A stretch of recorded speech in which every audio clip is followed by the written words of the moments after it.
কিয়ামতের আগে পোশাক পরিহিতা উলঙ্গ নারীদের সংখ্যা বেড়ে যাবে।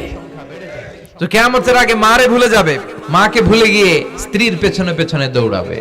আল্লাহ তাআলা বলছেন, হে নবী, লোকেরা আপনাকে কিয়ামতের ব্যাপারে জিজ্ঞেস করে, আপনি কিয়ামতের ব্যাপারে কি বলবেন? আপনি তো কিছু জানেন না এই ব্যাপারে জানে কে?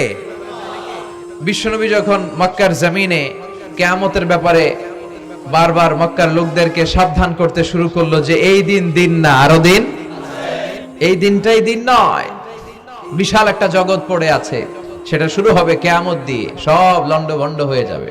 তখন লোকেরা বিশ্বনবীর জিজ্ঞেস করতে শুরু করলো, মুহাম্মদ সাল্লাল্লাহু, এই যে তুমি কিয়ামতের কথা বলো, এটা কবে হবে? ইয়াসআলুনাকা আনিস সাআতি আইয়ানা মুরসাহা ফীমা আনতা মিন যিকরাহা ইলা রাব্বিকা মুনতাহাহা। সুবহানাল্লাহ পড়েন। ও নবী, লোকেরা আপনারা জিজ্ঞেস করে কিয়ামত কবে হবে, কিন্তু কবে হবে এটা আপনি কেমন করে বলবেন? এটা তো আপনি জানেন না, গোটা বিশ্বের কেউ জানে না, জানে একজন, তিনি কে? They are asking about the day of resurrection. People are asking you about Qiyamah. Who are you to talk anything about it? Only Allah has the final word regarding Qiyamah. ও নবী, লোকেরা আপনারা কিয়ামত কবে হবে খালি ধরে জিজ্ঞেস করে, তো এই ব্যাপারে আপনি কথা বলবেন কি করে? এই ব্যাপারে কোনো জ্ঞান তো আমি আপনাই দেইনি। কিয়ামত কবে হবে এটা জানি শুধুমাত্র আমি আল্লাহ। চিল্লায় বলেন ঠিক কিনা? বিশ্বনবী মক্কায় কিয়ামতের ঘোষণা দিলেন। বিশ্বনবী বললেন, এই পৃথিবী এরকম থাকবে না, সব ভেঙে চুরে খান খান হয়ে যাবে। আল কারিআতু মাল কারিআতু ওয়া মা আদরাকা মাল কারিআহ। বিকট একটা আওয়াজ হবে, ইসরাফিল যখন সিংহায় ফুৎকার দিবে, গোটা বিশ্বটারে মেসাকার করে দিবে কে? আবার বিশ্বনবী শোনাতে লাগলেন, ইদা জুলজিলাতিল আরদু জিলজালাহা ওয়া আখরাজাতিল আরদু আসকালাহা। বিশ্বনবী বললেন, সেদিন পৃথিবীটা কেঁপে উঠবে, মহা ভূমিকম্প হবে।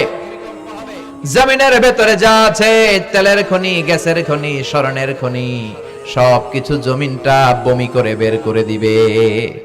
আবার বিশ্বনবী বলতে লাগলেন, ইদা রুজ্জাতিল আরদু রাজ্জাও ওয়া বুসাতিল জিবালু বাসসা। সুবহানাল্লাহ পড়েন। জমিনটা কেঁপে উঠবে, পাহাড়গুলো ভেঙে চুরে দুমড়ে মুচড়ে যাবে, গোটা বিশ্বটা কেঁপে উঠবে, সাগরের বুকে দাউ দাউ করে আগুন জ্বলবে। সেই দিনটা হচ্ছে কিয়ামতের দিন। বিশ্বনবীর মুখ থেকে বারবার বারবার বারবার এই কিয়ামত কিয়ামত শুনতে শুনতে কাফেরদের মনের ভিতরে ভয় ঢুকে গেছে। কাফেররা মনে মনে কয়, এই মুহাম্মদ তো কোনোদিন মিথ্যা কথা বলতে শুনি নাই। শুনছে? বিশ্বনবী ওনার পুরো জীবনে একটি মিথ্যা কথা বলেছেন, একটি অসত্য কথাও তিনি বলেছেন। ওদের মনের ভিতরে ভয় ঢুকে গেছে, কিরে মুহাম্মদ যা বলে তাই তো হয়। এই যে মুহাম্মদ বারবার বারবার কিয়ামতের কথা বলতেছে, যদি সত্য হয়, যদি, চলো মুহাম্মদের জিজ্ঞেস করি যে এই যে কিয়ামতের কথা তুমি বলো, এটা কবে হবে? সুবহানাল্লাহ পড়বেন না? সবাই এসে জিজ্ঞেস করলো, মুহাম্মদ তুমি তো মিথ্যা বলো না, তুমি সত্যবাদী আর সাদিকাল আমিন, তুমি বলো কিয়ামত হবে, আমাদের জানতে বড় মন চায় কিয়ামত যে হবে, কিয়ামতটা কবে হবে? আল্লাহ তখনই আয়াত নাজিল করে বললেন, নবী ওরা জিজ্ঞেস করে কিয়ামত কবে হবে, কিন্তু আপনি বলবেন কেমনে? বলতে পারে একজন, তিনি কে? ইন্নাস সাআতা লাআতিয়াতুন লা রাইবা ফিহা ওয়ালাকিন্না আকসারান নাসি লা ইউমিনুন। আল্লাহ বললেন কিয়ামতটা হবেই হবে, এতে কোনো সন্দেহ নাই। সন্দেহ আছে নাকি? এটা কিন্তু ঈমানের সাথে সম্পৃক্ত। কিয়ামত যে হবে, আমাদের কারো সন্দেহ আছে? কারো সন্দেহ নাই। কারো কি এমন ক্ষমতা আছে যে কিয়ামতকে আটকায় দিবে? বলেন। পৃথিবীর কোন প্রধানমন্ত্রী, প্রেসিডেন্ট, পুলিশ প্রধান, র্যাবের প্রধান, বিডিআর, সেনাবাহিনী, Donald Trump, Barack Obama, George W Bush, Vladimir Putin, Narendra Modi, পৃথিবীর কেউ এই কিয়ামতকে আটকায় রাখতে পারে? অসম্ভব। কিয়ামত হবেই, কেউ কিয়ামতকে ঠেকায় রাখতে পারবে না। এটা হবে, কিন্তু কবে হবে কেউ জানে না, একজন ছাড়া, তিনি কে? ইন্নাল্লাহা ইনদাহু ইলমুস সাআহ। আল্লাহর কাছে আছে এই কিয়ামতের জ্ঞান, কেউ এই জ্ঞান রাখে না। সাইয়েদনা জিবরাইল বিশ্বনবীকে একবার প্রশ্ন করলেন, ইয়া রাসূলুল্লাহ সাল্লাল্লাহু আলাইহি ওয়াসাল্লাম, মাতা সাআ, এই যে আপনি কিয়ামতের কথা বলেন, এই কিয়ামতটা কখন হবে? বিশ্বনবী বললেন, মাল মাসউলু আনহা বিআলামা মিনাস সাইল।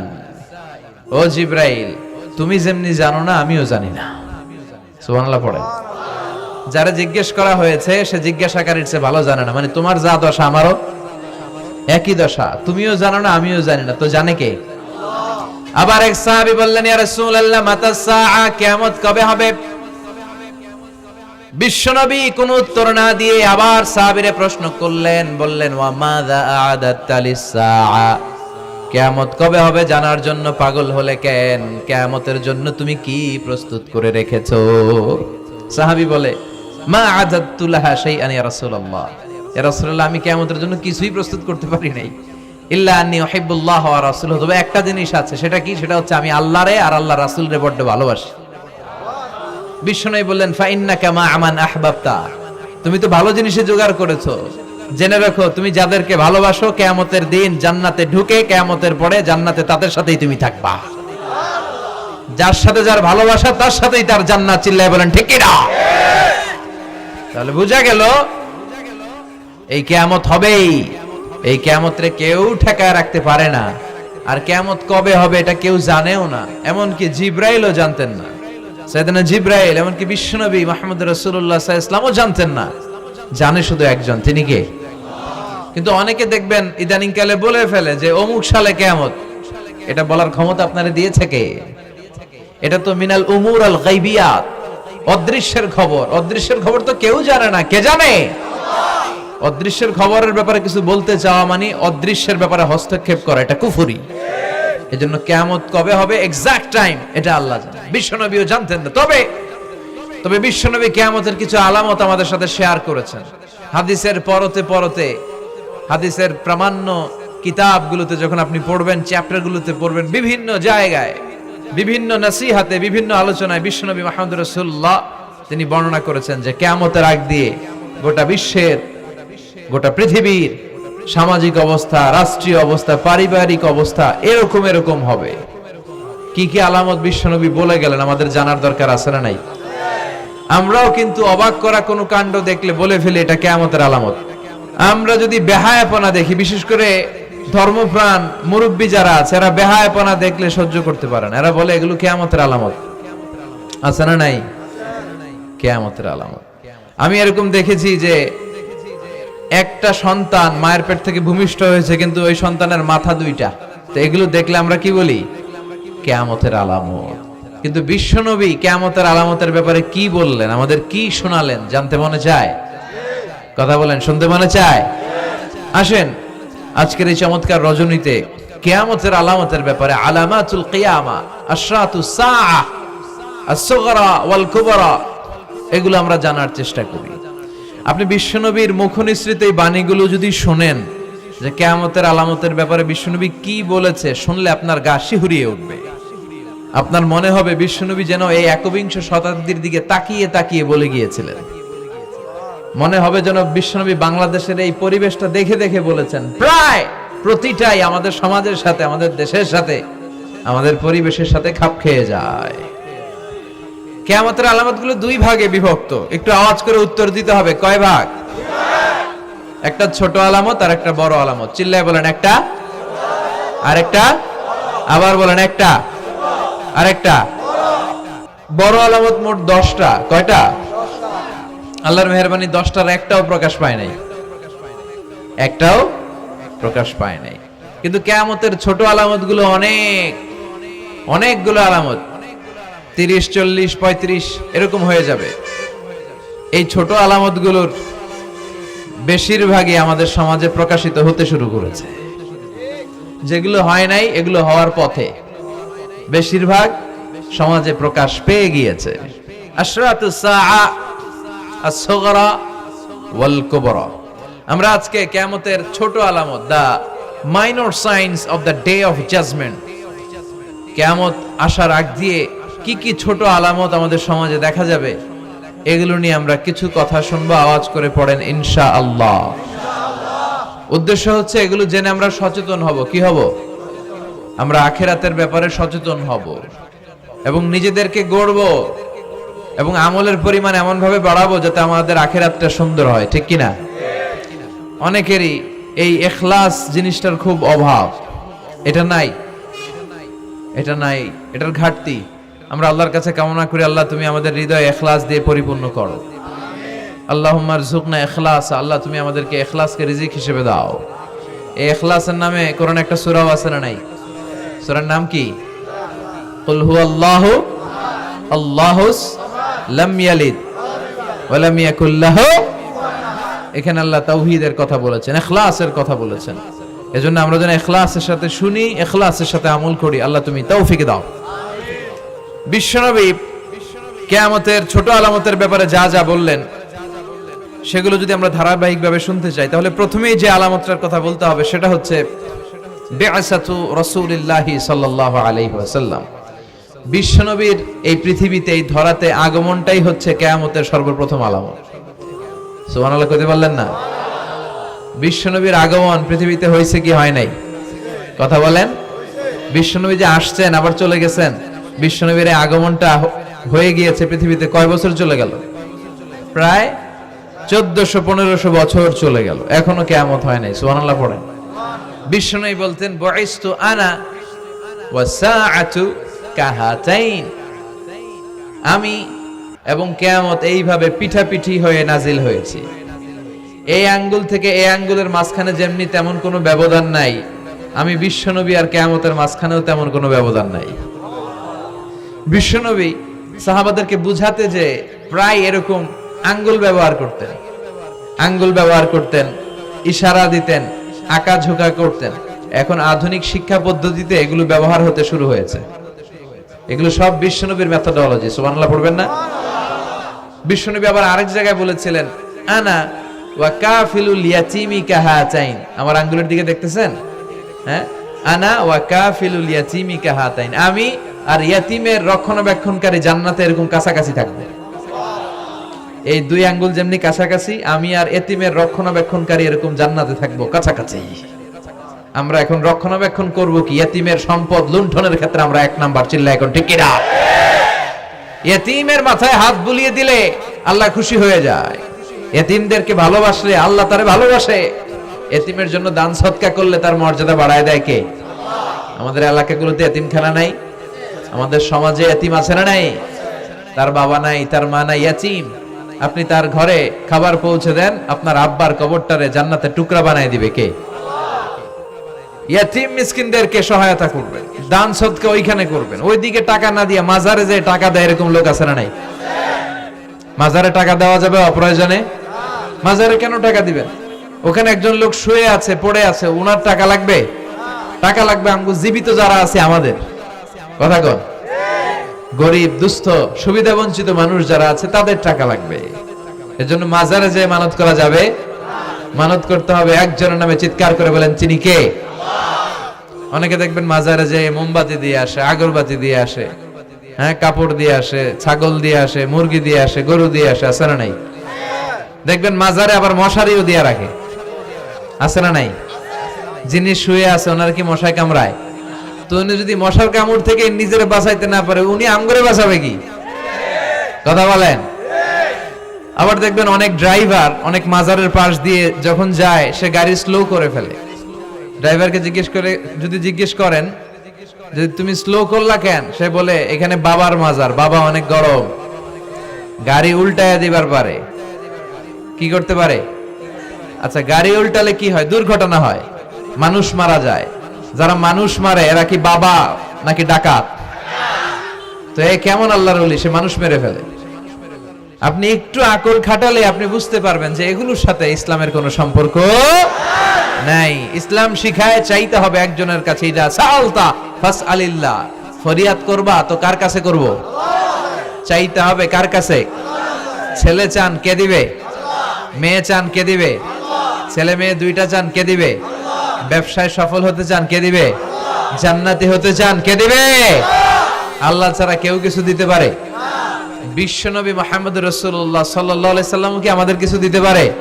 না। এজন্য ওনার কবরে যেও চাওয়া যায় না, ওনারে সালাম দেওয়া যায়।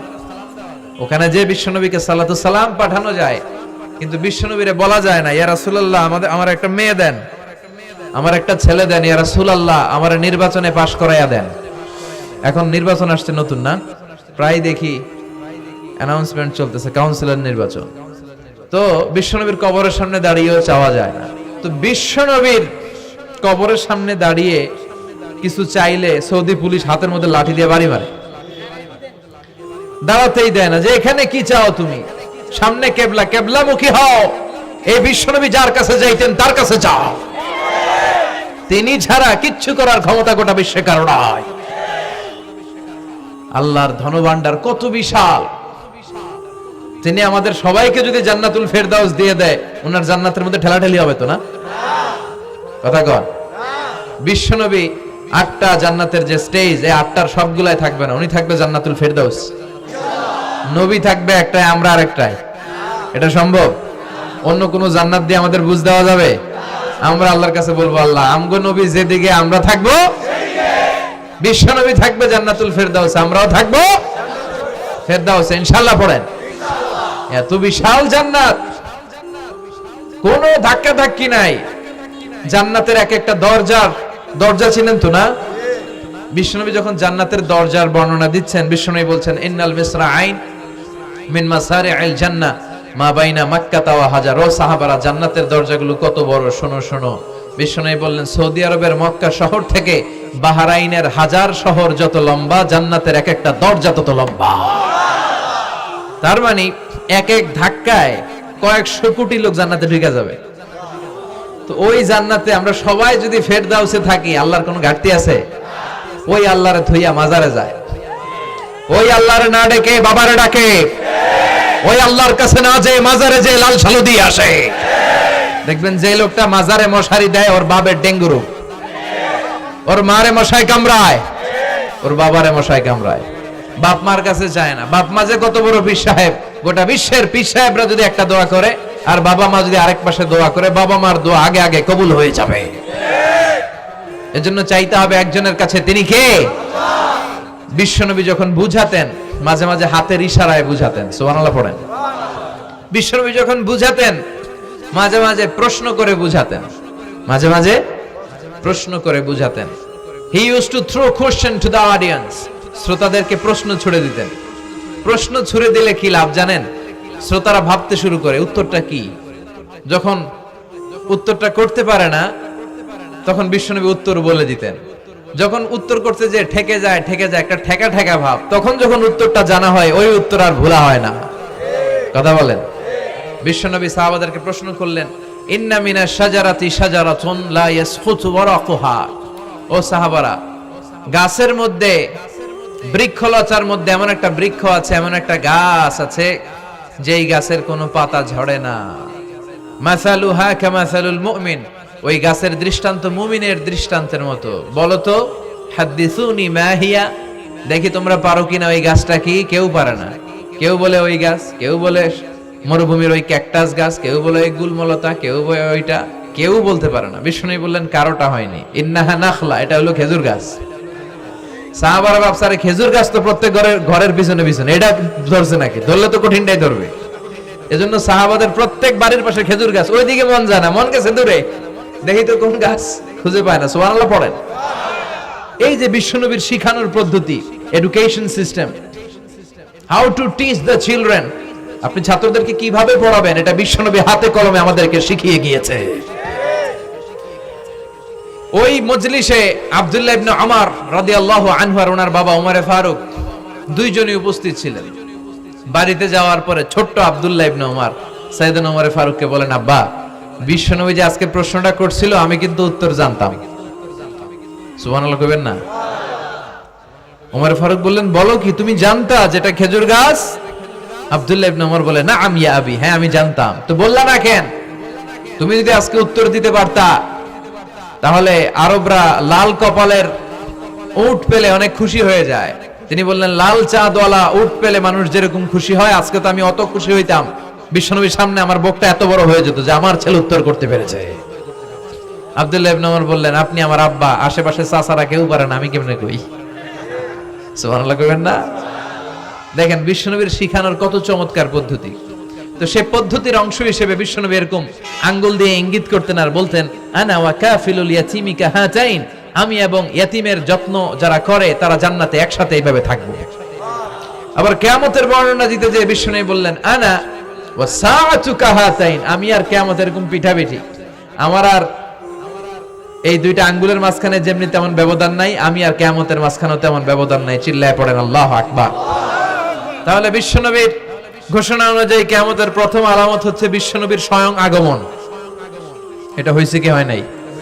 এরা হতে হেলে দুলে নুরানি তনু কে আসে হায়, সারা দুনিয়ার হেরে মেরে পর্দা খুলে খুলে চায়, সে যে আমার কামলিওয়ালা কামলিওয়ালা, তার ভাবে বিভোল রাঙা পায়ের তলে, পর্বত জঙ্গল টল মল টলে, খুরমা খেজুর বাদাম জাফরানি ফুল, ঝড়ে ঝড়ে যায় সে যে আমার কামলিওয়ালা কামলিওয়ালা। সুবহানাল্লাহ পড়েন। এই কামলিওয়ালা নবীর আগমনটাই কিয়ামতের প্রথম আলামত। তাহলে প্রথম আলামত আমরা পাইছি কি পাই নাই? পেয়ে গেলাম। এরপরে বিষ্ণু বলেছেন, যুহুর কাসরাতিল ফিতান বিআনওয়াইহা, কিয়ামতের আগ দিয়ে সমাজে ফিতনা ফাসাদ বেড়ে যাবে। পারিবারিক ফিতনা আমাদের আছে না নাই?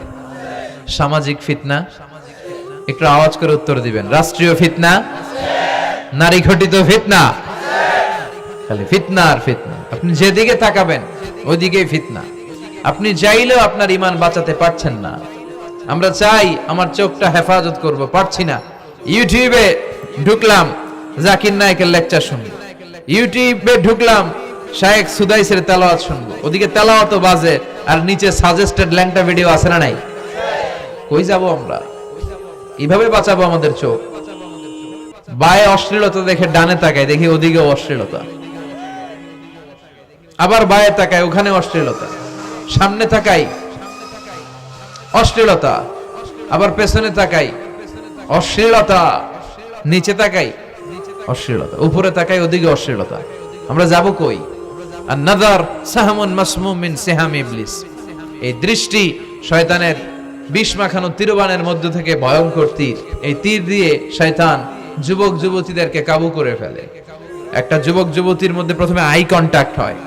কি হয়? প্রথমে আই কন্টাক্ট, চোখে চোখে একটা ভাব বিনিময় হয়, হ্যাঁ? এরপরে এসএমএস এর আদান প্রদান হয়, কথা বলেন। এরপরে ডেটিং হয়, ডেটিং কি হয়?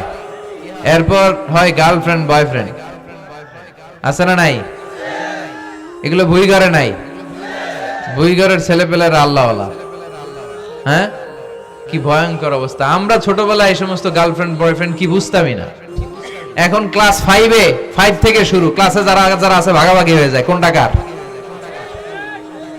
আছে না নাই?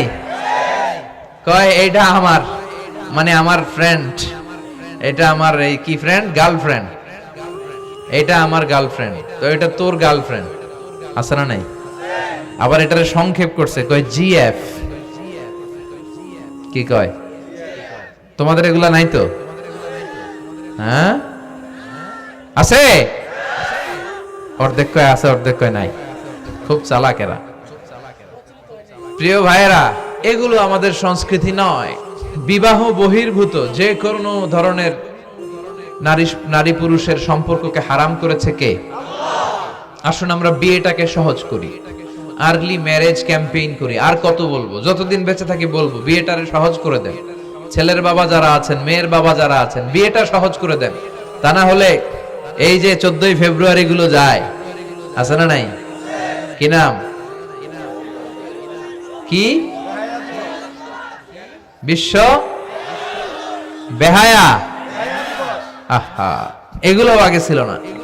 এগুলো সব কিয়ামতের আলামত। চিল্লা এখন ঠিক কিনা? এই দিবসগুলোতে আপনার উঠতি বয়সের তরুণী মেয়ে, আপনার ছেলে যে পাপগুলো করে বিয়ে না করার কারণে, এই পাপগুলোর একটা পার্সেন্টেজ গুনাহ আপনার আমলনামায় আছে না নাই? এজন্য খবরদার, বাবা মা যারা আছেন, ছেলে মেয়েদেরকে সময় মতো বিয়ে করিয়ে দেন। আমাদের দেশে বিয়ে অনেক সময় অনেক দেরি হয়ে যায়, বিশেষ করে ছেলেদের দেরি হয়ে যায়। বলে তুই নিজের পায়ে দাঁড়া। তো এতদিন ও কার পায়ে দাঁড়াইছে? ও তো নিজের পায়ে দাঁড়িয়েছে, একটু সহযোগিতা করেন না আপনি। বিয়েটা সহজ করে দেন, বিয়ের চেয়ে ভালো কাজ পৃথিবীতে নাই। হ্যাঁ, ইয়াং পোলাপানরা অনেক খুশি হয়ে গেছে। হ্যাঁ, বিয়ে করবে তোমরা, বিয়ে বহির্ভূতে জিএফ বিএফ এর দরকার আমাদের নাই। চিল্লায় বলেন ঠিক কিনা? ইসলামের ইমেজকে, আমাদের মোরালিটি, আমাদের এথিক্যাল স্ট্যান্ডিং পয়েন্ট যেখানেই নষ্ট হবে ওগুলোর বিরুদ্ধে আমাদেরকে সোচ্চার হতে হবে। এই নৈতিকতার অবক্ষয় হতে হতে এমন পর্যায়ে ঠেকেছে বাংলাদেশটা এখন জাহান্নামের টুকরা হয়ে গিয়েছে। এখন মেডিকেলের ডাস্টবিনে ছোট্ট ছোট্ট নবজাতক বাচ্চার লাশ পাওয়া যায়। এগুলো সব 14ই ফেব্রুয়ারি পালনের ফসল। এগুলোর সাথে মুসলমানদের কোনো সম্পর্ক থাকতে পারে না। এগুলো ইসলামের সাথে কোনো সম্পর্ক নাই। এগুলো হচ্ছে পাশ্চাত্য থেকে আমদানি করা, পার্শ্ববর্তী দেশ ভারত থেকে আমদানি করা। আমাদেরকে যে ইসলামের সুশীতল বাণী বিশ্বনবী শিখিয়েছেন, আমাদের জানিয়েছেন, দ্যাটস এনাফ ফর আস, এটাই আমাদের জন্য যথেষ্ট। এজন্য এই যুগটা হচ্ছে, বিশ্বনবী বললেন, ফিতনার যুগ।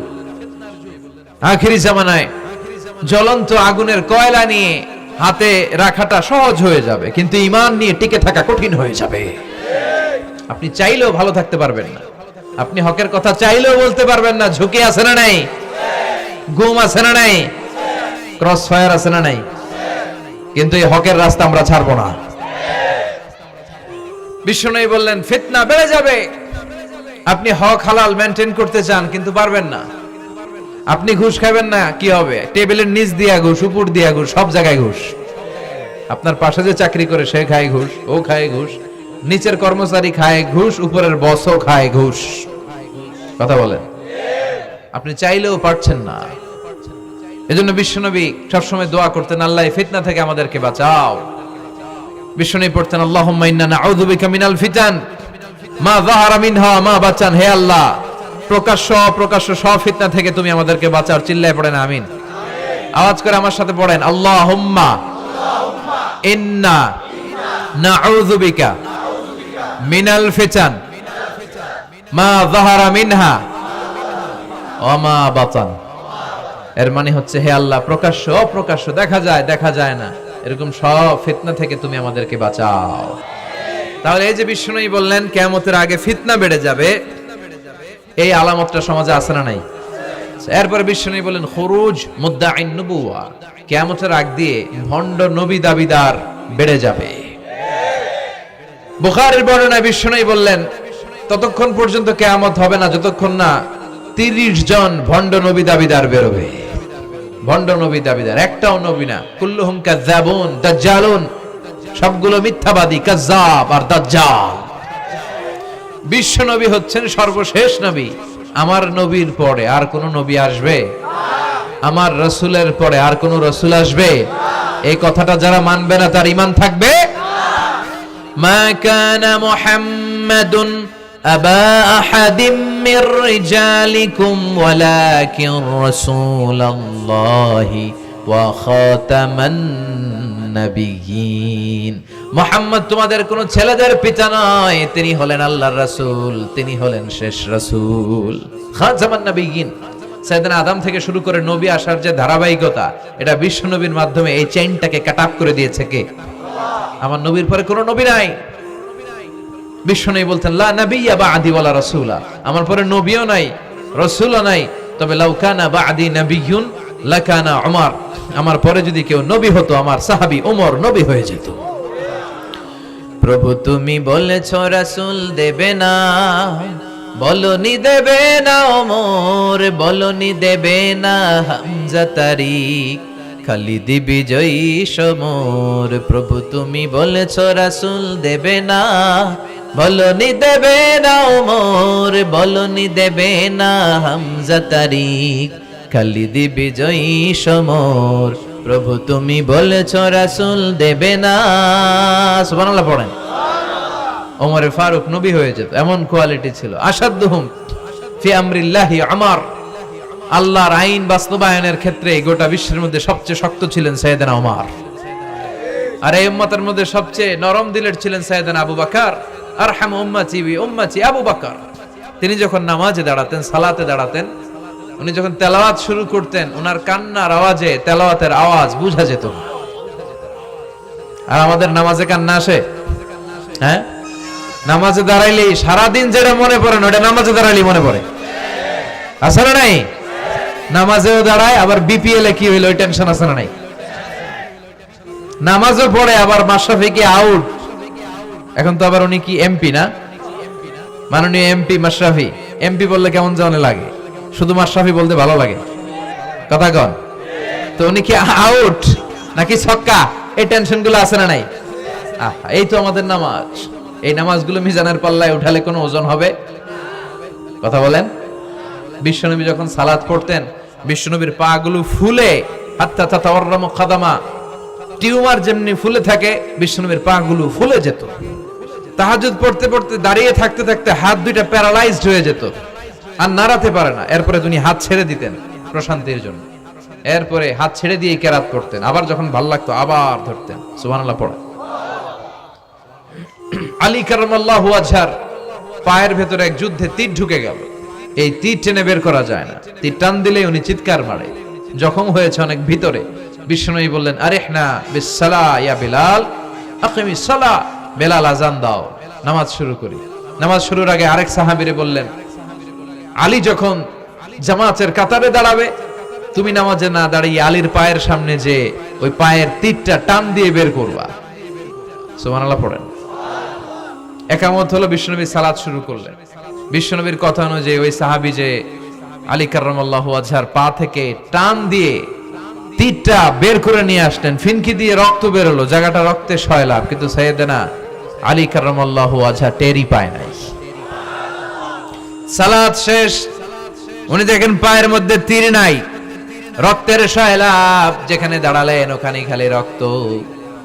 বিশ্বনবীরে বললেন, ও নবী আমার পায়ের তীর কই? বিশ্বনবী বললেন, আলী রে, আমি জানি তুমি যখন যায় নামাজের জন্য দাঁড়িয়ে যাও, দিন দুনিয়ার হুঁশ তোমার থাকে না, তোমার হৃদয়টা এখানে থাকে না, দেহটা এখানে থাকে, হৃদয়টা চলে যায় আল্লাহর আরশের উপরে। সাহাবারা যখন মরুভূমিতে নামাজ পড়তেন, মরুভূমির পাখিগুলো এসে সাহাবাদের মাথার উপরে বসে যেত। পাখিগুলো মনে করতো এগুলো মরুভূমির খেজুর গাছটা হবে, কি হবে, কারণ নড়ে চড়ে না তো, আমাদের মতো এরকম দাড়ি চুলকা না, এরকম জামা ঠিক করে না, দাঁড়াইছে তো দাঁড়াইছেই। সুবহানাল্লাহ পড়েন। তো ইবাদতে এরকম আন্তরিকতা, একাগ্রতার দরকার আছে না নাই? বিশ্বনবীর পরে কোন নবী হবে না, কিন্তু বিশ্বনবী বললেন কিয়ামতের আগে এরকম অনেক ভণ্ড নবী দাবিদার বের হবে। বিশ্বনবীর সময়কালেই এক ভণ্ড নবী দাবিদার বের হয়েছিল, ওর নাম হচ্ছে মুসাইলামাতুল কাযযাব। এসে বলে, মুহাম্মদ আন-নবুওয়া নিসফুন লাকা ওয়া নিসফুন লি, তুমি একা নবী নও, নবুয়ত অর্ধেক তোমার অর্ধেক আমার, আমারটা আমারে বুঝায় দাও। বিশ্বনবী বললেন, তোরে বুঝায় দেব? আনতা লাস্তা মুসাইলামা ফাকাত, আনতা মুসাইলামাতুল কাযযাব, আজ থেকে তুই শুধু মুসাইলামা না, তুই ভণ্ড মুসাইলামা, তুই মিথ্যাবাদী মুসাইলামা। বিশ্বনবীর পরে এরকম আলজেরিয়াতে অনেক ভণ্ড নবী দাবিদার বের হয়েছে। এই যে ভারতবর্ষের ইন্ডিয়া পাকিস্তান, এখানে পাঞ্জাব একটা এলাকা আছে, নাম শুনছেন? মির্জা গোলাম আহমদ কাদিয়ানি, এই বেয়াদবটাও নবুয়ত দাবি করেছে। নাউজুবিল্লাহ পড়তে পারলেন না? সে প্রথমে দাবি করছে আমি শেষ নবী, এরপরে সে দাবি করছে আমি ইমাম মাহাদি, এরপর সে দাবি করছে আমি ঈসা আল মাসিহ।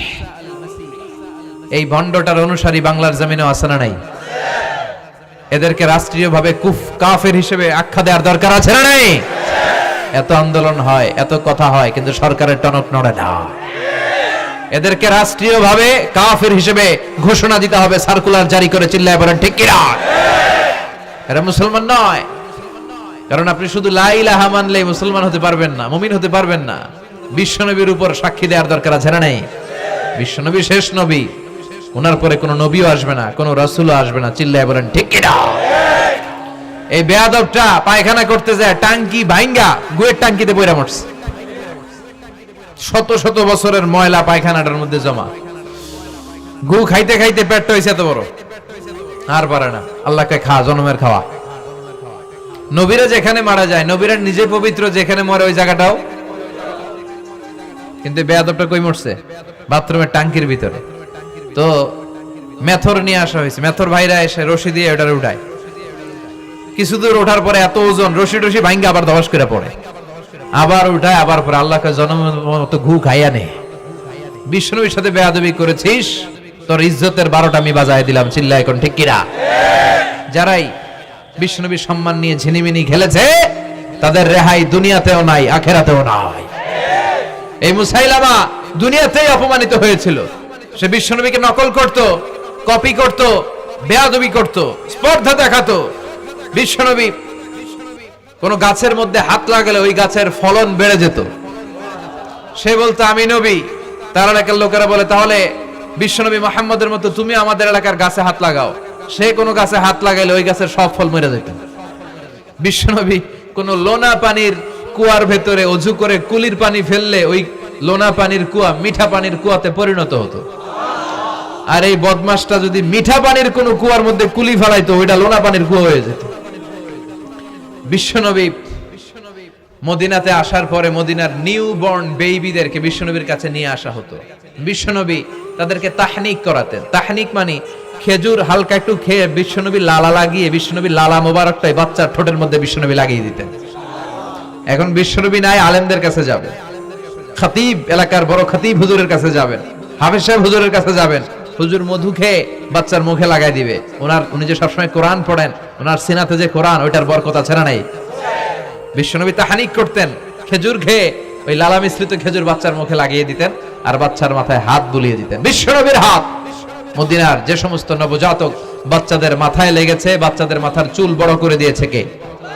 সেও বিশ্বনবীর মতো অ্যাক্টিং করত।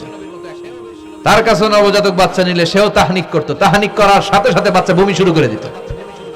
আর মাথায় হাত লাগায় দিলে মাথার চুল বাড়াতো, বড় কথা আজীবনে বাচ্চাগুলো টাক মাথা থাকতো। তার মানে বেয়াদবির পরিণাম, অপমান দুনিয়া থেকেই শুরু হয়ে যায়। তো বিশ্বনবী বললেন এই ভণ্ডদের আবির্ভাব শুরু হবে। আমাদের এই সমাজে ভণ্ড আছে না নাই? দুদেল বান্দা কালমা চোর, না পায় শ্মশান না পায় ঘোর, দিন থাকিতে আয়রে পথে ছাইড়া দে ভণ্ডামি, ভণ্ডামি ভণ্ডামি ভণ্ডামি, ছাইড়া দে ভণ্ডামি। নামাজ কালাম পড়ে না, ইবলিস শয়তানের নানা। আছে না এরকম? ইসলামের লেবাস লাগায়, দাড়ি রাখে, চুল বড় রাখে, জট পাকায় রাখে, রোজা নাই, নামাজ নাই, পরিচ্ছন্নতা নাই, আতর নাই, গোসল নাই। আছে না নাই? এরকম ভণ্ড পীর আছে না নাই? হক্কানি পীর যারা, তাদের বিরুদ্ধে আমার কোনো কথা নাই, কারণ এদেশে অনেক লক্ষ লক্ষ হিন্দুরা এই হক্কানি পীরদের হাতে হাত রেখে কালিমা পড়ে মুসলমান হয়েছে। তাদেরকে আমরা সাপোর্ট করি। আমাদের বিরুদ্ধাচারণ আর হুঙ্কার হচ্ছে ভণ্ডদের বিরুদ্ধে। এই দেশে এত ভণ্ড পীর, এই দেশে যত ভণ্ড পীর আছে অনেক দেশের জনসংখ্যাও এত নাই। কথা বলেন? অনেক ভণ্ড পীর আছে সারা বছর নাকি গোসল করে না, বছরে করে একবার, ওই গোসলের পানি মুরিদরা খাইয়া সব সাবার। আছে না নাই? এগুলোর সাথে আমাদের কোনো সম্পর্ক। বিশ্বনবী বললেন এরকম ভণ্ডদের আবির্ভাব সমাজে হবে কিয়ামতের আগে। এই আলামতটা সমাজে আছে না নাই? দেখেন বিশ্বনবী যাই বললেন অক্ষরে অক্ষরে মিলে যায়।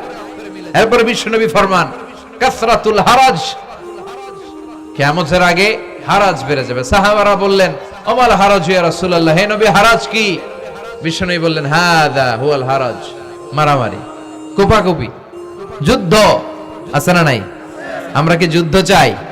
যুদ্ধ নয় আরে যুদ্ধ নয়, নয় আর কোন তাজালা, সেই পৃথিবী আমাদের সকল মানুষের হোক নিরাপদ আবাস, সেই পৃথিবী আমাদের সকল মানুষের হোক নিরাপদ আবাস। We don't want to see any war in the whole world. We don't want to see any war in the whole world. ঠিক কি না?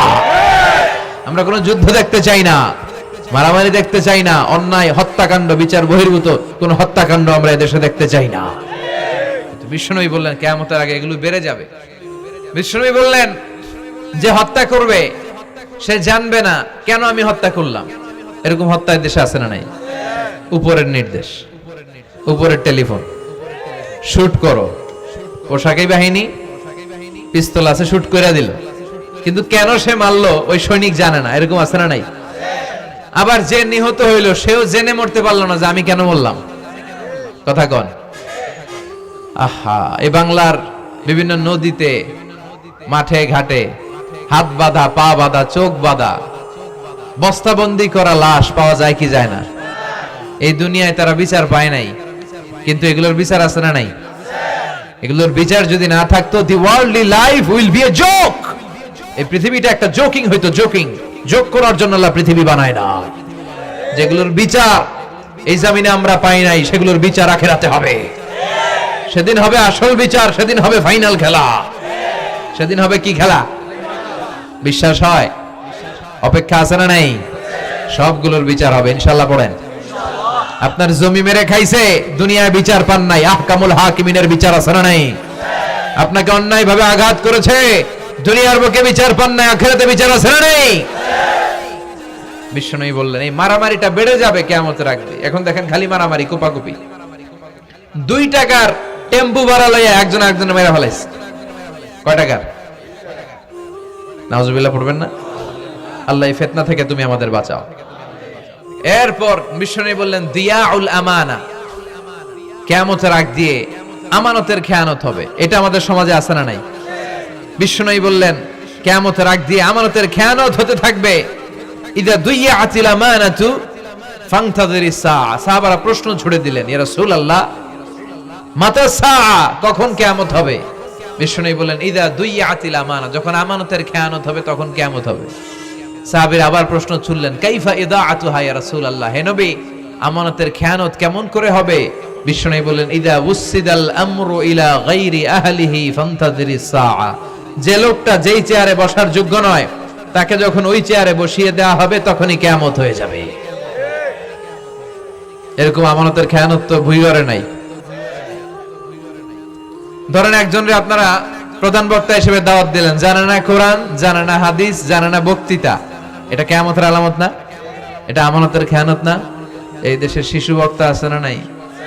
কথা কন। আহা, এদিকে আর কি মানুষ হয়েছে? শিশু বক্তা হইলে 3 গুণ হবে। বিল্ডিং টিল্ডিং ভাঙ্গা, প্যান্ডেল ম্যান্ডেল ঘুরলা, অবস্থা সারা। এত মানুষ, ও যে কি বলে ও নিজেও জানে না, কি যে জানে না ওইটাই জানে না।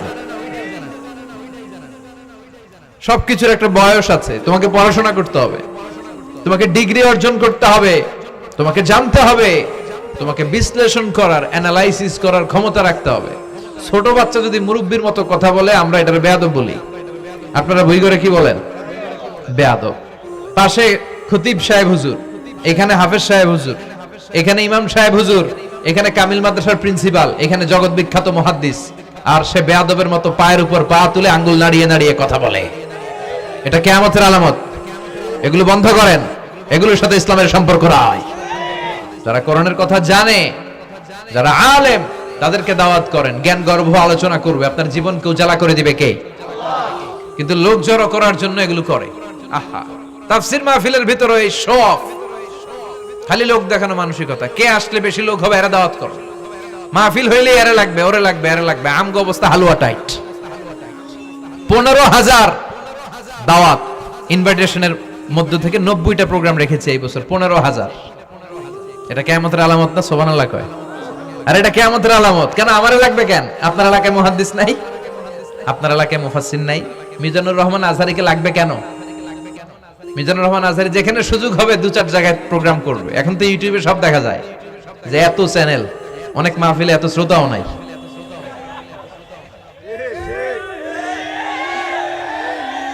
কথা কন।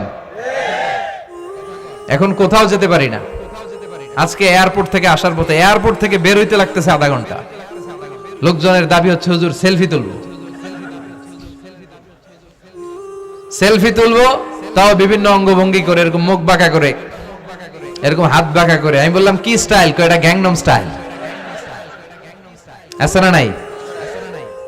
তো এগুলো লৌকিকতা যেন না হয়। এটা তো দিনের দাওয়াতের একটা সেক্টর, একটা প্ল্যাটফর্ম। এখানে ভুইগড়ের যিনি সবচেয়ে বড় খতিব সাহেব হুজুর, উনি আসলেই চলবে। বড় আলেম উনি আসলেই চলবে। পাবনা জেলার বড় আলেম পাবনায় কথা বলবে, আর অন্যান্য জেলার যদি সুযোগ হয়। কিন্তু এমন ভাবে এটারে আমরা একটা আক্রমণাত্মক জায়গায় নিয়েছি। একটা ডেটের জন্য মানুষ সিআইপি ভিআইপি দিয়ে ট্রাই করে, এটা ঠিক না। এই টেন্ডেন্সি থেকে আমরা যেন বেরিয়ে আসি। আমরা, আমাদের দরকার ইখলাস। কি দরকার? ইখলাসের বড় অভাব। আবার মাহফিলে গেলে আমাদেরকে অনেক ক্রাইটেরিয়া দেয়, বলে হুজুর আপনার কিন্তু আজকে কাঁপাইতে হবে। আমি আসছি কোরআন থেকে কথা বলতে, এখানে কাঁপাকাঁপি হলে তো ভূমিকম্প হয়ে যাবে। কথা বলেন। আবার বলে হুজুর আপনার কিন্তু আজকে জমাই দিয়া যাইতে হবে। কি করতে হবে? জমাইতে হবে। তো এগুলোর সাথে ইখলাসের কোনো সম্পর্ক আছে? আবার বলে হুজুর কেউ যেন না ওঠে, আপনার কিন্তু ধরে রাখতে হবে, মানে আমনে করে সবাইরে ধরে রাখতে হবে, পা ধরে থাকেন। এগুলোর সাথে হেদায়েতের কোনো সম্পর্ক, এজন্যই তো সমাজে হেদায়েত নাই। মাহফিলের পরে মাহফিল হয়, ফজরের নামাজটা ঠিকমতো হয় না। হেদায়েত শূন্য, হেদায়েত নাই, ইখলাস নাই। কি উদ্দেশ্যে শুনতেছি এটা যেন খেয়াল করে আমল করতে পারে, এই টেন্ডেন্সিটা নাই। আসুন আমরা একটু থামি, স্টপ, থামেন, অনেক হয়েছে। আন্না ইসলাম কি বলে, কি শিখাতে চায়, কি বুঝাতে চায়, ওইটা বুঝার চেষ্টা করেন, ওইভাবে মানার চেষ্টা করেন। কে কি বললো দেখার দরকার নাই, এত লোক জড়ো হওয়ার দরকার নাই। আজকে যদি চ্যানেল একটাও না থাকতো, 10 জন বসে যদি আমার কথা শুনতো, কোনো সমস্যা আছে? কথা বলেন। এজন্য হেদায়েতটা সবচেয়ে বেশি জরুরি, ইখলাসটা জরুরি, আল্লাহর প্রতি ভয়, আস্থা, ভালোবাসা, এটা বেশি জরুরি। আল্লাহ তুমি ইখলাস দিয়ে আমাদের হৃদয়টাকে পূর্ণ করো। তাহলে এই যে লোক যে চেয়ারে বসার যোগ্য না, ওই লোক যদি ওই চেয়ারে বসে, কিয়ামতের আলামত আছে না নাই? চেয়ারম্যান হওয়ার যোগ্যতা যদি না থাকে, যদি চেয়ারম্যান হয়ে যায়, নেতা হবে তারা যারা মানুষকে খেদমত করবেন। খেদমত করার জন্য 1.5 কোটি টাকা খরচ করে চেয়ারম্যান ইলেকশন করে, 5 কোটি টাকা। এগুলো কেন? এই ট্রেডিশন দেশে আসলো কেন? উনি টাকা খরচ করবে কেন? ওনার চা খাওয়ানো আর সিগারেট খাওয়ানো লাগবে কেন? উনি তো আমাদের খাদেম হওয়ার জন্য আসছে। উনি জনপ্রতিনিধি হয়ে দাঁড়াবে, যাকে আপনারা পছন্দ করবেন, ভোট দিবেন না। হাজার হাজার কোটি টাকা, শোডাউন, শো অফ আছে না নাই? কিয়ামতের আলামত। মসজিদের সভাপতির সাথে মসজিদের কোনো সম্পর্ক নাই, আছে না নাই? সব সভাপতিকে আমি এক পাল্লায় মেপে দিচ্ছি না, বেশিরভাগের এই অবস্থা। ভালো দু একজন আছে, আমি জেনারেলাইজ করছি না। সভাপতি তো হবেন তিনি যার সাথে মসজিদের দরদ বেশি, মায়া বেশি, মসজিদে যায় বেশি, ঠিক কি না? এখন বছরে ওনারা একবার খুঁজে পাওয়া যায় না, উনি সভাপতি, উনি সেক্রেটারি, উনি ক্যাশিয়ার, আছে না নাই? তার মানে উনি এখানে বসার যোগ্য ছিল না, ওনারে বসানো হয়েছে। যেই লোক যেই চেয়ারে বসার যোগ্য নয়, তারা যখন ওই চেয়ারে বসিয়ে দেওয়া হবে, বিশ্বনবী বললেন তখনই কিয়ামত হয়ে যাবে। কিয়ামতের আলামত আমানতের খেয়ানত, এটা অনেক বড় বিষয়। আমার সম্পদ আছে, এই সম্পদটা আল্লাহর দেয়া আমার কাছে আমানত। আমার শক্তি আছে, এই শক্তি আমানত। যুবক যারা আছো, তোমাদের যৌবনটা আল্লাহর দেয়া, তোমাদের কাছে সবচেয়ে বড় নেয়ামত এবং আমানত। তোমরা এখন চাইলে অনেক কিছু করতে পারো। তোমাদের একটা সদিচ্ছা তোমাদের এলাকাটারে জান্নাতি বানিয়ে দিতে পারে। তোমরা চাইলে সাগরের স্রোতকে পাল্টে দিতে পারো, বাতাসের গতিকে উল্টে দিতে পারো, তোমরা ইতিহাস রচনা করতে পারো। বিশ্বনবী যখন তোমাদের মতো যুবক ছিল, তিনি হালাফুল ফুদুল যুব সংঘ করেছেন। গানের কনসার্ট করে নাই, যাত্রাপালা করে নাই, নাচানাচি করে নাই। উনি হাতে হাত রেখে বলেছেন মক্কার বুকে কোনো টেন্ডারবাজি থাকবে না, মক্কার জমিনে কোনো চাঁদাবাজি থাকবে না, ধর্ষণ থাকবে না, মক্কার জমিনে কোনো দুর্নীতি চলবে না। যুবকদেরকে নিয়ে উনি এই কাজগুলো করেছেন। এখন একটার পর একটা আমানত আমরা খেয়ানত করে চলি। আমার সম্পদ আমার আমানত, আমার ছেলে মেয়ে আমার আমানত। আমার ছেলে কার সাথে মিশে, ও ডিশের কোন চ্যানেল দেখে, ও ইউটিউবে কোন সাইট ব্রাউজ করে, এটার ব্যাপারে কিয়ামতের দিন আমার জিজ্ঞেস করবে কে? কারণ এটা আমানত। যিনি চেয়ারম্যান, পুরো ইউনিয়ন পরিষদ তার কাঁধে আমানত। যিনি এমপি, ওনার এলাকায় কি ঘটে না ঘটে এটা খোঁজ খবর নেয় তার আমানত। মেম্বার অফ দ্য পার্লামেন্ট যিনি আছেন এই এলাকার, তার এলাকায় যদি ইয়াবার আড্ডা বসে, গাঞ্জার আসর বসে, এটার দায়ভার তিনি এড়াতে পারেন না। তার এলাকায় ধর্ষণ হলে এটার দায়ভার তিনি এড়াতে পারেন না। এটা তো আমানত। যিনি মন্ত্রী, পুরো মন্ত্রণালয় এটা তার কাঁধে আমানত। যিনি মাননীয় প্রধানমন্ত্রী, আমার 56,000 বর্গ মাইলের প্রতিটা ইঞ্চি মাটি তার হাতে আমানত। এটা অনেক বড় বিষয়। আর মুমিনের বৈশিষ্ট্য হচ্ছে ওয়াল্লাযীনা হুম লিআমানাতিহিম ওয়া আহদিহিম রাউন। যারা বিশ্বাসী তারা কথা দিয়ে কথা রাখে আর আমানতের খেয়ানত করে। এজন্য আমানত পূর্ণ করতে রাজি আছেন? যেখানেই আমানত নষ্ট হবে সেখানেই কিয়ামতের ভয় আছে না নাই? দেখেন বিশ্বনবী কত চমৎকার করে দার্শনিকের মতো বলে গেলেন, যাই বলে গেলেন তার পুরোটাই সমাজের সাথে মিলে যায়। আমরা যেন আমানতের খেয়ানতকারী না হই, আমরা যেন আমানতকে সংরক্ষণ করতে পারি। আল্লাহ তুমি তৌফিক দাও। এরপর বিশ্বনবী বললেন আত-তাচাউল ফিল বুনিয়ান, কিয়ামতের আগে বড় বড় টাওয়ার বানানোর প্রতিযোগিতা শুরু হয়ে যাবে, আছে না নাই? আজকে নারায়ণগঞ্জে ঢুকে, এটা যে নারায়ণগঞ্জ এটা আমি চিনতেই পারতেছি না। এত সুন্দর হাইওয়ে, এত বিল্ডিং, বিশাল বিশাল টাওয়ার। আগে ছিল এগুলো? কথা বলেন। আরব বিশ্বে দেখবেন বুর্জ আল খলিফা, জমজম টাওয়ার, এই টাওয়ার ওই টাওয়ার, একটার পর একটা টাওয়ার। কাবার পাশে যে পাহাড়গুলো আছে, কাবার পাশের টাওয়ারের উচ্চতা যদি পাহাড়ের চেয়ে উঁচু হয়ে যায়, ফাআলাম ফাইন্নাল আমরা কদ আযাল্লাক, জেনে রাখো কিয়ামত বেশি দূরে নাই, কিয়ামতের ছায়া তোমার উপরে ছায়া দিচ্ছে। এখন মক্কা শহরের পাহাড়ের চেয়ে হাইট বেশি এরকম বিল্ডিং আছে না নাই?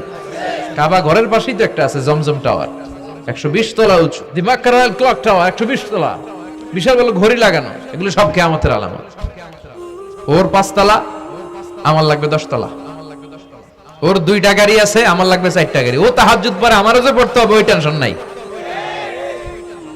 ওর মেয়ে হেজাব পরে, আমার মেয়েটারও হেজাব পড়াবো ওই চিন্তা নাই। ওর ছেলে নামাজে যায়, আমার গাঞ্জা খট্টারও নামাজে বাড়াবে এই টেনশন করে না। খালি সম্পদ কেমনে বাড়াবে, দুনিয়াবি চিন্তা। এই পৃথিবীটা একটা ধোঁকা। ভুইগরের ভাইরা, এই পৃথিবীটা একটা ধোঁকা। একটু থামেন, sit down and think about death. মৃত্যু সম্পর্কে ভাবেন। The most certain thing in our life is death. আমাদের জীবনের সবচেয়ে সুনির্দিষ্ট নিশ্চিত বিষয়টা হচ্ছে মরণ। মরা লাগবেই, চলে যেতে হবে, ঠিক কিনা? কিন্তু এই দুনিয়ার মায়াজালে আটকে পড়ে আমরা আখিরাতকে, মৃত্যুকে বেমালুম ভুলতে বসেছি। বিশ্বনবী বললেন কিয়ামতের আগে মানুষের এই টেন্ডেন্সি হবে, মানুষ বড় বড় ইয়াতাতাওয়ালুনা feel বুনিয়ান, people will start to compete constructing high rises building in the cities. সমাজে বড় বড় টাওয়ার বানানো শুরু করে দেবে। এটা আছে না নাই? এরপর বিশ্বনবী বললেন যুহুরুন নিসা আল কাসিয়াত আল আরিয়াত আল মাইলাত আল মুমিলাত, কিয়ামতের আগে পোশাক পরিহিতা নেকেড উলঙ্গ নারীদের সংখ্যা বেড়ে যাবে। বিশ্বনবী বললেন কাসিয়াত আল আরিয়াত আল মাইলাত আল মুমিলাত, পোশাক পরিহিতা উলঙ্গিনী, মানে বোরকাও পড়বে, বোরকাওয়ালি। তিনি বোরকা পড়েন কিন্তু টাইট ফিটিং বোরকা, আছে না নাই? তো এতে আপনি, আমার মায়েরা, আমার বোনেরা, আমি আপনাদেরকে সবসময় সম্মান দিয়ে কথা বলার চেষ্টা করি, একটু বোঝেন। এই যে আপনি টাইট ফিটিং এর বোরকাটা পরলেন, এতে লাভটা হলো কি? আপনার দেহের উঁচু নিচু ভাঁজ টের পাওয়া যায়, আপনার সৌন্দর্য প্রকাশ পেয়ে যায়। হেজাব আল্লাহ এমনি এমনি দেয় নাই। যার সম্মান বেশি ওটার প্যাকেট বেশি। কথা কন। ডায়মন্ডের আংটি ওই রাস্তার মধ্যে বিক্রি করে না? স্বর্ণের আংটি না, ওইটা স্পেশাল মার্কেটে বিক্রি করে। কোন মার্কেটের সামনে পুলিশ রাইফেল নিয়ে দাঁড়ায় থাকে না, কিন্তু স্বর্ণ মার্কেটের সামনে রাইফেল আছে না নাই? ভিতরে স্পেশাল সিকিউরিটি আছে না নাই? গ্লাস ফিটিং করা, ওইখানে সিকিউরিটি আলাদা, স্পেশাল লকার আছে না নাই? কারণ এটার দাম বেশি, তাই এটার পর্দা বেশি, প্যাকেট বেশি। সুবহানাল্লাহ পড়েন। নারীদেরকে তো ইসলাম মর্যাদা দিয়েছে।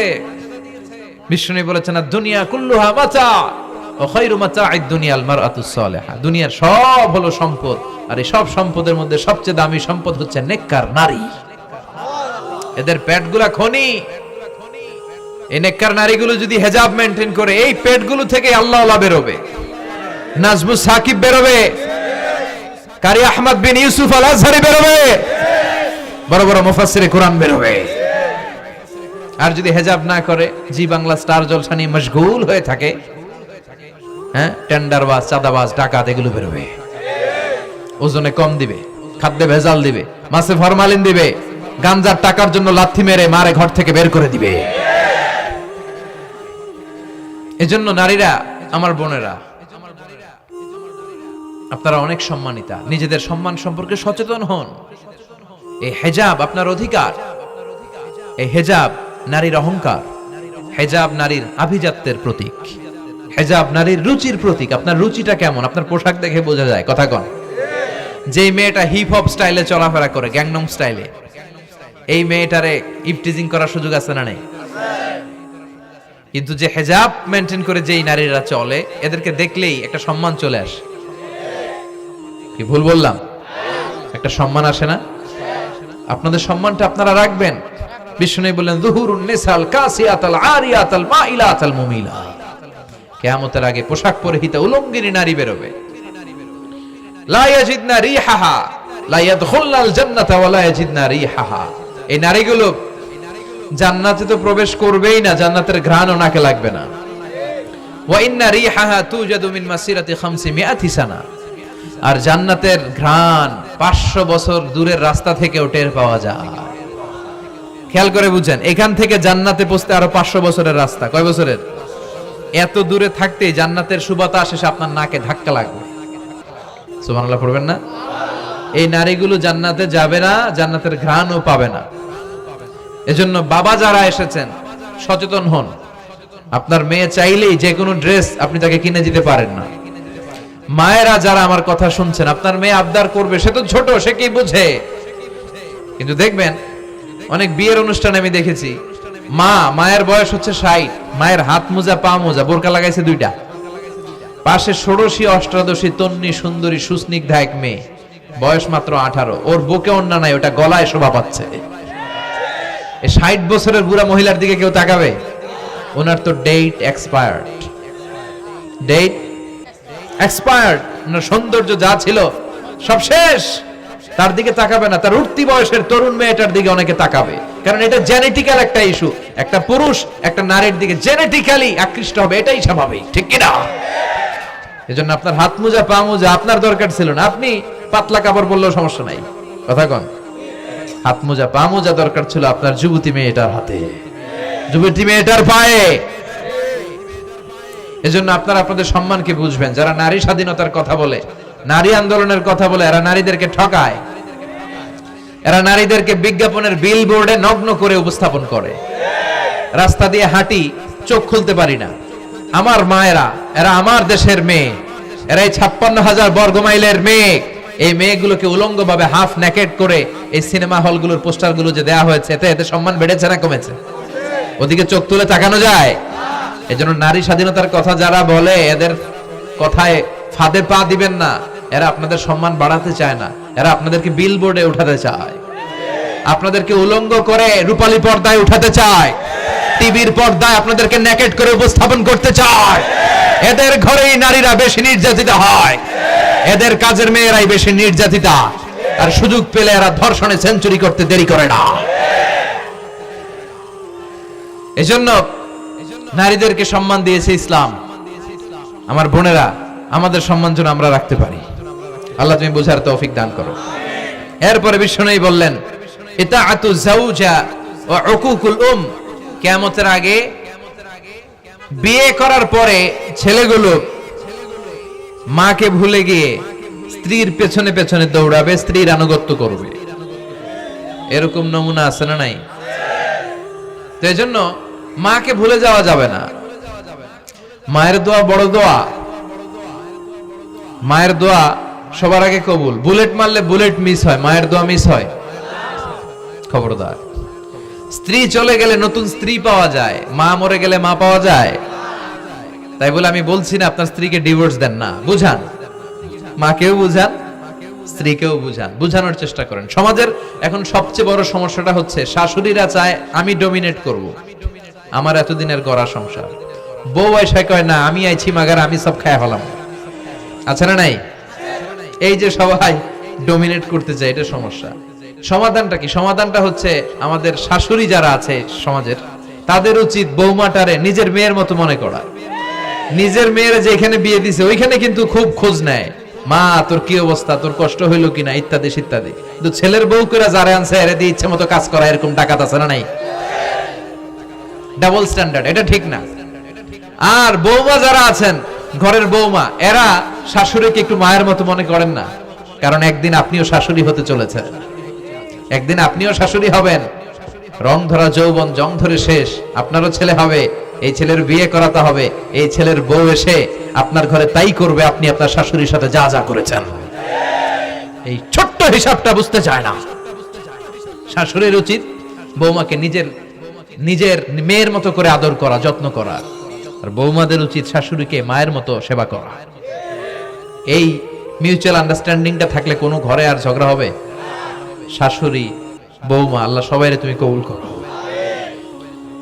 তো কিয়ামতের আগে মারে ভুলে যাবে, মাকে ভুলে গিয়ে স্ত্রীর পেছনে পেছনে দৌড়াবে। খবরদার, খবরদার। আপনি নামাজি হতে পারেন, মুসল্লি হতে পারেন, হাজী সাহেব হতে পারেন, কিন্তু মা যদি বদদোয়া দেয় আপনার সব শেষ। দুনিয়াও শেষ, আখিরাতও শেষ। মায়ের মর্যাদা বাবার চেয়ে 3 গুণ বেশি। হামালাতহু উম্মুহু, কারণ বাবা পেটে ধরে নাই, পেটে ধরছে কে? ওয়াহানান আলা ওয়াহান, 8 মাস 10 মাস এই বোঝাটা বাবা বহন করে নাই, করলো কে? ফিসালুহু ফি আমাইন, 2 বছর বাবা দুধ খাওয়ায়নি, দুধ খাওয়ালো কে? মায়ের এক ধার দুধের দাম কাটিয়া গায়ের চাম, পাপস বানাইলেও ঋণের শোধ হবে না, এমন দরদি ভাবে কেউ হবে না আমার মাগো। ঠিক কিনা? লাউ কাতা'তা জিলদাক, আপনার গায়ের চামড়া কেটেও যদি মায়ের পায়ের জুতা বানিয়ে দেন, কি বানিয়ে দেন? কি দিয়ে? গায়ের চামড়া দিয়ে। এই যে 2 বছর যে দুধ খাইলাম, এই দুধের 1 ঢোক দুধের সুদটাও আদায় হবে না। এজন্য খবরদার, মাকে যেন আমরা ভুলে না যাই। মা দোয়া করতে দেরি, ওই দোয়া কবুল হতে। আমরা ছোটবেলায় যে কত কষ্ট দিয়েছি, সবচেয়ে বেশি কষ্ট যখন দিয়েছি মাকে, ওই স্মৃতিগুলো আমাদের মনে পড়ে না। আপনার বয়স যখন 1 বছর, আপনি স্মৃতি হাতরে এত দূর যেতে পারবেন? 1 বছর বয়সে কি কি কষ্ট দিয়েছিলেন মনে আছে? মানুষের বয়স যখন 2, 3, 4 হয়, 4-5 বছর বয়সে, তখন তার কথাগুলো খেয়াল থাকে। কিন্তু সবচেয়ে কষ্ট কিন্তু মাকে বাবাকে আমরা দিয়েছিলাম যখন আমাদের বয়স 1-2 বছর ছিল। আর মায়ের পেটের ভেতরে যখন ছিলাম তখনও কষ্ট দিয়েছি কি দেই নাই? এক একটা লাথি যখন মেরেছে আমার মা বেহুশ হয়ে যেত। আমাকে আপনাকে জন্ম দিতে যে আপনাদের মা কতটা কষ্ট করেছেন খেয়াল করে শুনেন। চিকিৎসা বিজ্ঞানীরা বলে একজন সুস্থ মানুষ 45 ইউনিট পেইন, মানে ব্যথা, একসাথে সহ্য করতে পারে। ব্যথার তীব্রতা, সিভিয়ারনেস যদি এর চেয়ে বেড়ে যায়, হয়তো লোকটা বেহুশ হয়ে যাবে, না হয় মরে যাবে। কিন্তু আমার আর আপনার মা আমাকে আর আপনাকে জন্ম দিতে যে ওই ডেলিভারি যখন দিয়েছিল, 57 প্লাস 57 ইউনিটেরও বেশি ব্যথা তিনি সহ্য করেছিলেন। যেটা কোনো অ্যাক্সিডেন্টে আমাদের দেহে প্রত্যেকের 206টা হাড্ডি, কোন সড়ক দুর্ঘটনায় আপনার দেহের 20টা হাড্ডি একসাথে টাস টাস করে ভেঙে গেলে যত ব্যথা, তার চেয়েও বেশি ব্যথা। জন্য খবরদার, খবরদার, মাকে যেন আমরা ভুলে না যাই। মায়ের দোয়া যেন নেই। কখনো যদি মায়ের সাথে বেয়াদবি করে থাকি, আমরা যেন মাফ চেয়ে নিই। রাজি আছি তো যুবকেরা? রাজি আছি সবাই? আমরা সবাই মায়ের দোয়া নিব। মায়ের দোয়া ছাড়া কেউ জীবনে সফল হতে পারে? মা যার চলে গেছে তারা জানে মা না থাকার কি জ্বালা। হ্যাঁ, মায়ের কথা মনে পড়ে না? তো বিশ্বনবী যেটা বললেন এটাও আমাদের সমাজে পাওয়া যাচ্ছে, ঠিক কি না? এরপর বিশ্বনবী বললেন যুখরুফাতুল মাসাজিদ ওয়াত তাবাহি বিহা, কিয়ামতের আগে মসজিদ নিয়ে অহংকার শুরু হয়ে যাবে। মসজিদ নিয়ে দলাদলি, ভুইঘরে মাশাআল্লাহ এগুলা নাই। ওই মসজিদ টাইলসের মসজিদ, আমরা এসি লাগাবো, ওইটাতে 3 তলা করছে, আমরা 5 তলা করব, ডিজাইন করব, এগুলা। কিন্তু আমরাও যে নামাজ পড়বো এই চিন্তা নাই। কথা কোন? মসজিদের সৌন্দর্য হচ্ছে মুসল্লি দিয়ে, কি দিয়ে? কিন্তু আমাদের মসজিদগুলো মুসল্লি শূন্য। ফজরের সালাতে বেহাল দশা, কথা বলেন। জোহরের সালাতে বেহাল দশা, আসরের বেহাল দশা, মাগরিবে একটু বাড়ায় আসে আবার বেহাল দশা, কথা বলেন। এজন্য মসজিদে গিয়ে সালাত পড়তে হবে। মসজিদ নিয়ে বাড়াবাড়ি করা যাবে না, দলাদলি করা যাবে না। মসজিদকে আমরা এত ডিজাইন করি, এটাও নিষেধ। মসজিদের সামনের দেয়ালে ঘড়ি টড়ি, লাইটিং ফাইটিং এগুলো যত কম দেয়া যায়, তাহলে দৃষ্টিটা ওইদিকে যাবে না। লাইট টাইট সবকিছু পেছনে হবে। যার ঘড়ি দেখা দরকার পেছন থেকে দেখে নেবে, সামনের জায়গাটা হবে ফ্রেশ। কিন্তু এরকম মসজিদ বাংলাদেশে খুঁজেই পাওয়া যায় না, কথা বলেন। বিশ্বনবীর মসজিদ ছিল, বুখারীর বর্ণনা, ওয়া কানা সাকফুল মসজিদে জারিদুন নাখাল, বিশ্বনবীর মসজিদে নববীর ছাদ ছিল খেজুর পাতা দিয়ে তৈরি, ডালা দিয়ে তৈরি ছাদ। আর মসজিদে নববীর ফ্লোর ছিল বালুর ফ্লোর, বৃষ্টি হলে কাদামাটি হয়ে যেত। বিশ্বনবীর সাহাবীরা বর্ণনা করেন, রাআইতু রাসূলুল্লাহি সাল্লাল্লাহু আলাইহি ওয়াসাল্লাম ইয়াসজুদু ফিল মাই ওয়াত তিন, কাদামাটির উপরে বিশ্বনবী সিজদা দিচ্ছেন, নামাজ পড়ছেন। সালাম ফিরিয়ে বিশ্বনবী যখন সাহাবীদের দিকে মুখ ফিরিয়ে বসে তাসবিহ পড়তেন, সাহাবারা বর্ণনা করেন, রাআইতু আসারা তিনি ফি জাবহাতি, বিশ্বনবীর কপাল মোবারকে আমরা কাদার মাটি দেখতে পেয়েছি। আর আমাদের মসজিদে খালি টাইলস। তোরা ঢাকায় টাইলস, আমরা উজবেকিস্তান থেকে টাইলস নিয়ে আসো, আছে না নাই? এজন্য মসজিদ দিয়ে যেন আমরা দলাদলি না করি, মসজিদটারে যেন হেদায়েতের মার্কাজ বানায়। রাজি আছেন তো? বাচ্চাদেরকে মসজিদে যেতে দিবেন, আমি সব জায়গায় বলি। অনেক মুরব্বীরা আছে বাচ্চাদেরকে মসজিদে ঢুকতে দিতে চায় না। আছে না নাই? বাচ্চা ঢুকাইলে রেগে যায়, রেগে যান কেন? ওর বয়স তো আপনি মসজিদের দিকে আসার খান নাই, মসজিদের দিকে উল্টায় পরে আসারও তো খান নাই। ও আসতে যাচ্ছে, আসতে দেন। বাচ্চারা মসজিদে আওয়াজ করবে, এতে কোনো সমস্যা নাই, বাচ্চারাই তো আওয়াজ করবে, আপনি করবেন? বাচ্চারা লাফালাফি করলে ভাল লাগে, 80 বছরের বুড়া মানুষ লাফ দিলে ভাল লাগবে? কথা কন, বিশ্রী দেখা যাবে। বাচ্চারা এরকম লাফালাফি করবে। তুরস্কের বিভিন্ন মসজিদের দেয়ালে ফেস্টুনে ব্যানারে লেখা থাকে, নামাজ চলা অবস্থায়, জামাত চলা অবস্থায় যদি পিছনে বাচ্চাদের আওয়াজ চিল্লাফাল্লা শুনতে পাওয়া না যায়, তাহলে ভবিষ্যৎ প্রজন্ম নিয়ে তোমাদের চিন্তায় থাকা উচিত। পিছনে বাচ্চাদের আওয়াজ নাই, তার মানে আমার নাতিপুতি, আমার ছেলেমেয়েরা তো নামাজি হচ্ছে না। আর তারাবি নামাজ পড়তেছে, পিছনে চিল্লায় ফাটায় ফেলাইতেছে, তার মানে ইনশাল্লাহ ভবিষ্যতে নাতিপুতিরা সবগুলা মুসল্লি হবে। কথা বলেন, বুঝায় দিবেন যে বাবারা দুষ্টামি করিস না, কিছুক্ষণ থামবে আবার শুরু করবে। এটাই বাচ্চাদের সৌন্দর্য, এটা বাচ্চারা করলেই মানায়। বাচ্চাদেরকে যেন আমরা মসজিদে নিয়ে যাই। কিয়ামতের আগে এত খারাবুজ জামান, সময়ের বরকত কমে যাবে। 1 বছর মনে হবে 1 মাস, 1 মাস মনে হবে 1 সপ্তাহ, 1 সপ্তাহকে মনে হবে 1 দিন। এই যে 4 বছর ধরে এখানে তাফসীর হয়, তাই না? কথা কন। গত বছর আসছিলেন কারা কারা? হাত তোলেন। আসছে তো কম না, ভালোই আসছিল, হাত নামান। যে গত বছর ওয়াজ শুনে গেলেন, এই বছর আবার আসলেন, আপনাদের কি মনে হয় যে 1 বছর চলে গেছে? মনে হয় যে অল্প কয়েক মাসের ব্যবধানে এই বছরটা ঘুরে যেন আবার চলে আসলো, এরকম মনে হয় না? বরকত উঠে নিচ্ছে কে? কথা বলেন। এরপর খাবারের স্বাদ উঠে নিচ্ছে কে? আগে খাবারের যে স্বাদ ছিল এখন এটা আছে? আগে ইলিশ মাছ রান্না করলে যে ঘ্রাণ হতো, এখন এই ঘ্রাণ পাওয়া যায়? আগে শোল মাছের ঝোল রান্না করলে যে স্বাদ হতো, আগে চিংড়ি মাছ রান্না করলে যে স্বাদ লাগতো, এখন এই স্বাদ পাওয়া যায়? সব তুলে নিল কে? দেখেন বিশ্বনবী যা যা বললেন তার প্রমাণ সমাজে আছে না নাই? বিশ্বনবী বললেন তাসলিমুল খাসা, কিয়ামতের আগে লোকজন শুধু পরিচিতদেরকে সালাম দিবে, অপরিচিতদেরকে সালাম দিতে চাইবে না। এরকম আছে না নাই? এই মুরব্বী চাচার চিনি, চাচা আসসালামু আলাইকুম, চিনি আসসালামু আলাইকুম, ওদিকে চিনি আসসালামু আলাইকুম। কিন্তু অন্য একটা এলাকায় গেছি, ওখানে কাউরে চিনি না, সালামও দেই না। বাসে উঠছেন, কাউরে চিনেন না, সালাম দেন না, এরকম আছে না নাই? তো সালাম কি যাদেরকে চিনেন এদের জন্য? কথা কন। আলা মান আরাফতা ওমান লাম তারিফ, যাকে চিনো সালাম দাও, যাকে চিনো না তাকেও দাও। আল বাদিউ বিস সালাম, বিশ্বনবী বললেন আগে আগে দাও। আল বাদিউ বিস সালাম বারিউম মিনাল কিবর, আগে আগে যে সালাম দেয় তার হৃদয় থেকে অহংকার মুক্ত করে দেয় কে? আল্লাহ। অহংকার মুক্ত হওয়ার দরকার আছে না নাই? যার হৃদয়ে যাররা পরিমাণ অহংকার থাকবে সে জান্নাতে প্রবেশ করতে পারবে? কথা বলেন। এজন্য আমরা আগে আগে সালাম দেব। ভুইগরের ভাইয়েরা ছোটরা বড়দেরকে দিব, বড়রা ছোটদেরকে দিব, হাজবেন্ড ওয়াইফকে দিব, ওয়াইফ হাজবেন্ডকে দিব। রাজি আছেন তো? আজকে যারা স্বামী যারা আসছেন বাড়িতে যেই ভাবির আগে সালাম দিবেন। রাজি আছেন? কথা কয় না, আওয়াজ ছোট হয়ে গেছে। পারা যাবে? আপনি আগে সালাম দিবেন, এটা দেখে আপনার স্ত্রী লজ্জা পেয়ে আপনার আগে দিবে, এগুলো দেখে বাচ্চারা সালাম শিখে ফেলবে। সুবহানাল্লাহ কইবেন না? আমরা কি চাই না আমাদের ফ্যামিলিগুলো এরকম সুন্দর হোক? আমরা কি চাই না আমাদের ফ্যামিলিগুলো জান্নাতি হোক? এরপরে বিশ্বনবী বললেন খুতাবুকুম তাবিলা সালাওয়াতুকুম কাসীরা, কিয়ামতের আগে খুতবাগুলো লম্বা হবে আর সালাতগুলো খাটো হয়ে যাবে। এই যে বক্তব্য লম্বা, নামাজ হয়ে যায় খাটো, আছে না নাই? হুজুর ওয়াজ করেন, ওয়াজ টেস্ট লাগে, নামাজ টেস্ট লাগে না, আছে না নাই? এশার নামাজে পড়ে না, ফজর নামাজে পড়ে না, রাত 2টা পর্যন্ত ওয়াজ শুনে, আছে না নাই?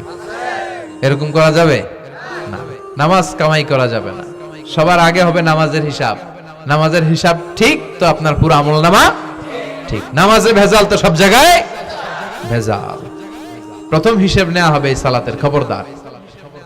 এরপরে বিশ্বনবী বললেন লা ইউকাসসামুল মিরাস আলা ওয়াজহিন সাহিহ।